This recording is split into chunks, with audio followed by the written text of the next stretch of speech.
Hello everyone and welcome to Quarter Life Chrissy. I am literally in my pajamas. I'm tired.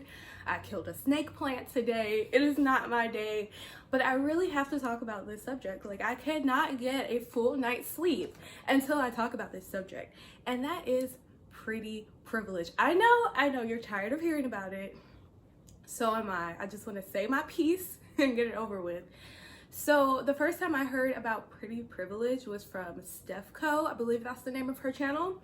And she actually had a good video about how she feels about not having pretty privilege or being around people who do and her experience with it. And I don't agree with a lot of what she said. However, I want to preface this whole video by saying I adore her. I think she's so funny and witty, and I think that her experience is her experience, and no one can take that from her. No one can dispute that, and that's not what I'm trying to do. So I am so glad that she put that topic out there. There may have been people talking about it before, I'm not sure. That was the first video I saw. So I just really wanted to kind of start by saying, like, what is pretty privilege? Well, it's a known fact that people treat you differently based off of how you look, right?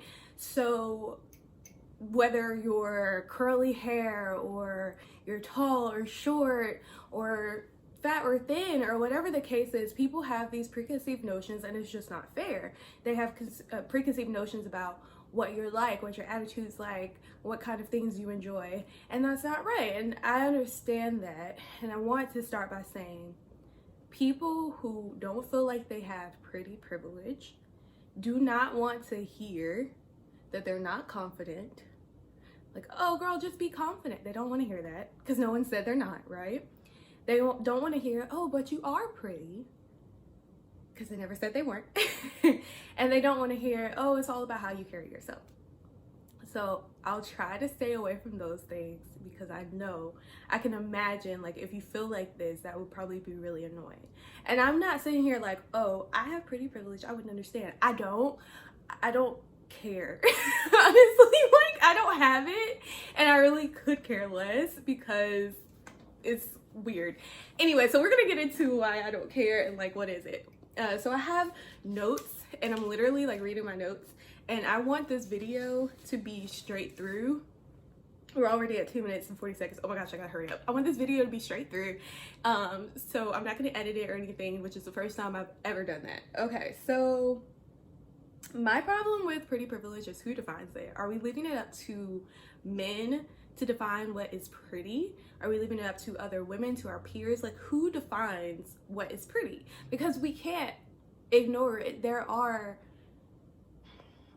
quintessential forms of beauty. There are conventional forms of beauty. Like, I know some things about me are conventionally pretty and some things are not conventionally pretty, and like to have a big butt and a big bust is pretty, or to have symmetrical face, or like whatever. There are some things that people think are prettier, but who determines that? Like, is it men? Or because I don't try to be pretty for men, you know, like, I don't put my makeup on and be pretty for men. I put my makeup on today for y'all, but I couldn't take the pajamas off. So the next thing that I want to talk about is colorism, because I think we need to call a spade here. And I think a lot of women who have made these videos before, what they're actually experiencing is colorism. And they're saying, like, oh, I don't hang out with this person because of pretty privilege. So let me tell you a story. My cousin said that she was friends with a girl. My cousin is very, very fair, very light skinned. She was friends with a girl more my complexion or darker, and she lost that friendship because the girl said she was very uncomfortable being around her, and it was very discouraging being around her because when they went out, my cousin got all of the attention because she's a light-skinned girl. And I've seen it. I've seen, you know, light-skinned people are more exotic looking, and some men find that more attractive. And by saying, like, you refuse to hang out with some people because of their pretty privilege, is it their pretty privilege or is it their skin tone? And I've experienced being out with people of all skin tones, and they get more attention than me. And that's perfectly fine with me, just because it's the type of person I am. But yeah, it can feel a little uncomfortable sometimes. It can feel like, oh wow, this person's getting all the attention, like nobody's talking to me. Or if they're not a good friend and they leave you, then it's like, oh, what am I supposed to do? Like, why am I here? And yeah, it can be a little uncomfortable for a second. But I wouldn't, and I didn't stop hanging out with my friends who got more attention. And I definitely didn't stop hanging with them because they were lighter than me.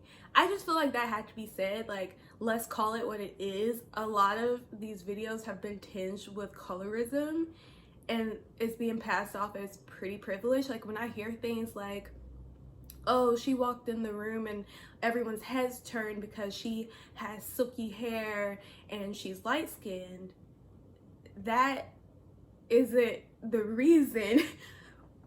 I don't even know how to put into words what I'm trying to say. Like, it's just baffling to me that someone would like stop hanging out with someone else because they look mixed race or they look whiter, because internally that person thinks that that makes the other person prettier. And I feel like that's an internal issue that needs to be addressed, because I don't think anyone of a certain skin tone is more attractive than another. The next thing I guess I wanted to talk about is, like, I don't know, other than going out with people and them getting more attention, like what pretty privilege I can point to, other than saying, a lot of people have said to me, you'd be pretty if. And people who have pretty privilege don't have to worry about that, right? Like, they're just pretty. It was always, you'd be pretty if, for me, right? So I remember in high school, it was probably the first time it happened, this girl, who was not conventionally pretty, by the way, but whatever. She told me, you'd be pretty if you didn't have acne, or you'll be pretty when your acne goes away. And I was like, girl, I'm cute now. What you talking about? And then I remember going to college and some people found out that I'm a little curvy, and they were like, oh, you'd be pretty if you showed off your body more. You'd be pretty if you dressed more like fit, flattering for your body type. Or you'd be pretty if you wore your hair in a weave. You know, I've had that. You'd be pretty if you grew dreads. You'd be pretty if you invested in a lace front. Like, I've had all kinds of, like, what I should do to my hair, what I should do as far as dressing my body, what I should do as far as skincare. I was a teenager, of course I had acne, whatever. The point is, I experienced a lot of you would be pretty if, and that's very hurtful, because it feels like some people are effortlessly pretty and then others aren't.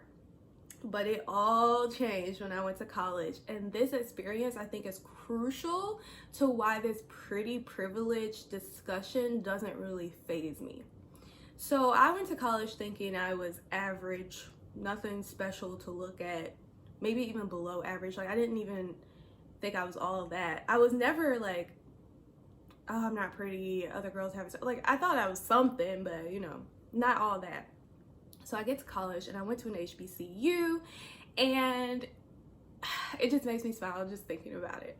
I got to campus and there were women who looked like every shade of black, right? There were women from every socioeconomic status. There were women from different countries. It was just so much melanin, so many gorgeous women who were all different, you know, flat chest, bigger chest, short, tall, light skin, dark skin, accent, no accent, just so many people.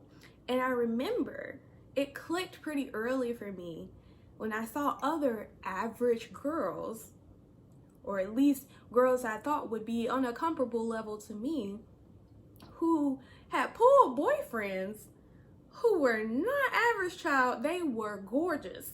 And then it made me realize, maybe I'm not as average as I think, or even if I am average, I can still have like the lifestyle I want. I can still have the cute boyfriend. I can still have, you know, the social presence I want. I can still have all of these things. Like, I began to see that it's not really just about how you perceive yourself or even how others perceive you. It's a combination of things, right? It's not just about if you're conventionally pretty.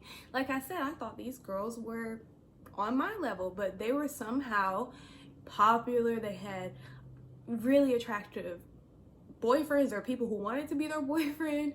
Like, they were just doing the thing. They dressed cute. They were just so stunning. I mean, everybody there was stunning, but I remember realizing that, hey, I'm not as bad as I think. And I think that was a really important, like, experience that a lot of people don't get, and they don't get that boost to their confidence, especially Black women. Like, I'm not talking about pretty privilege among white women in this video, because I don't compare myself to white women. I don't compare myself to others that much in general. Like, I've grown past that. That's been something I've worked on. But I definitely, like, I'm not here to talk about pretty privilege in the white community, because I don't know. I can't identify, I can't relate, and I don't compare myself to the beauty standards that the white people have. So what was I gonna say? Not everyone has that experience, and maybe they don't have that confidence. But a lot of what I've heard as far as like, oh, I dress up. Like in Stephco's video, she mentioned that she dressed up for her birthday and nobody really approached her. But all the heads turned when her friend walked in. Well, there's a lot about sex appeal versus pretty privilege, right? And I think in a lot of videos that's kind of been an undertone too. Is it the sex appeal they're looking at? Are your friends that you're going out to the club with, are they wearing high heels and bodycon dresses and they look good and everything's done, hair done, nails done, everything done, and you kind of just like showed up and the guys want them because they want to have sex with them? Like, is that what it is? Because a woman can be getting a lot of attention, but it's not quality attention. And then also approachability. Like, are you looking defeated? Do you have a defeated attitude because you aren't getting approached? And then what's wrong with approaching someone? So what I've learned when I was dating is that I like to go places by myself. It can be intimidating for someone to approach a whole group of women and single you out and say, hey, I want to talk to you. So I started going places by myself. Got a lot more attention that way. And yes, you have to be, you have to listen to some hype music in the car and get your game face on, but like, it's possible, and it's a lot more successful to put yourself open and say like, I am approachable, I am here by myself at this gathering. So that was one thing I did. And another thing is like knowing that even if you are with a group of women and nobody approaches you, like I said, it's quality over quantity. So the person who will approach you is the person who should approach you. And most of the guys reaching out to your friends are not going to be their future husband. Like, yeah, sometimes it happens, but most of the time it doesn't. But I think, oh, and then another like piece of advice, I'm sorry, I'm all over the place, you guys. Another piece of advice is to switch your type. Now, I know in some other videos I've heard people say, well, I don't want to lower my standards. No, don't lower your standards. I agree with you. Don't lower your standards, but maybe switch your type. Maybe get out of your type. You've typecast people and they're not playing the role that well. So what you need to do, like if you say I only date guys over 6'3" with a fade and who are sneakerheads, maybe you need to date the 5'11" guy who is bilingual and plays the piano. Like maybe you need to try that type. Have you tried that type? Get out of your type. Now both of them, I want both of them to have good jobs and to be good to you and like meet your standards, but maybe you're limiting yourself in terms of your type. And then I also wanted to say, I think a lot of women think that things are transactional, that there's action and a reward in life, because we grow up that way. We do something well, we get a gold star. You dress up, you get a man. That's your thought process. It is not so. It is not so. It is no one's responsibility to date you. They don't have to come over and talk to you. If they do, that's great, but it's no one's responsibility to turn their head to look at you when you walk in, even if you did put in effort. And that's why you have to enjoy it for yourself. because it's not always cause and effect with these things. It's a lot of work. It's a lot of putting yourself out there. It's a lot of building the confidence in yourself, telling yourself that you are pretty, changing little things about yourself that you want to change. And it shouldn't just be to catch a man. Like, I know that I've listed a few words of advice for like putting yourself out there in the dating scene, but some of the stuff with pretty privilege is concerning because people have a defeated attitude of, it won't happen for me. I won't have children. It won't happen for me. And I think I have a problem with that because you're putting yourself down. You're perpetuating this image that people have of you that you're undesirable. If someone tells you you are something and then you act that way, aren't you proving that point? Instead of saying, no, actually, I am pretty. Actually, I am intelligent. Actually, someone did ask for my number last week. I didn't think he was cute, but he asked for it. Like, notice things about yourself, love yourself, because then you can change the narrative and you take the power back for yourself. Like, it's not, I don't know. It's just that self-deprecating attitude only makes you undesirable. You were never undesirable before. You're always desirable to someone, but that self-deprecation, that ain't attractive to nobody. Not to girlfriends, not to guys, not to your family members, not to anybody. Like, forget men. I don't want to be around my friends who are always tearing themselves down. I'm going to try to build them up, but after a while, I'm like, sweetheart, like therapy, because what is wrong? And I've been there, I've done that. I'm not above anyone. I don't want to come off like that in this video, but like, these are things that need to be addressed with yourself and with a good friend or a therapist or your mom or somebody, because you should not let someone have that power to tell you that you're undesirable. You're not. You're very desirable. I can't see you, but you are. I know you are. So yeah, I guess I'm gonna wrap up. I feel like there's so much that I want to talk about with this subject, and I don't know if any of it came out right, but I just want everyone to not worry so much about the advantages that they perceive other people to have, and to look at the advantages that they have or that they can accumulate to enrich their lives.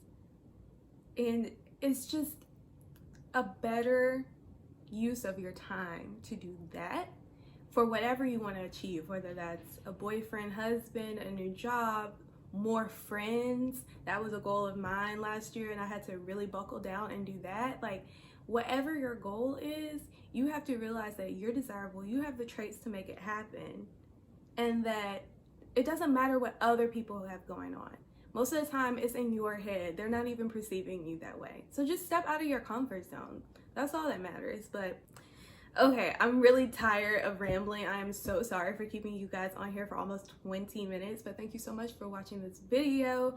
Please go back and watch my previous videos, which are mostly about traveling and self-care. This is not my normal type of video, but if you like it, let me know, and maybe I can talk about some other topics that are going around right now. Make sure you check out the videos linked below that I watched before I made this video, and have a good day, everybody. Remember, you're beautiful.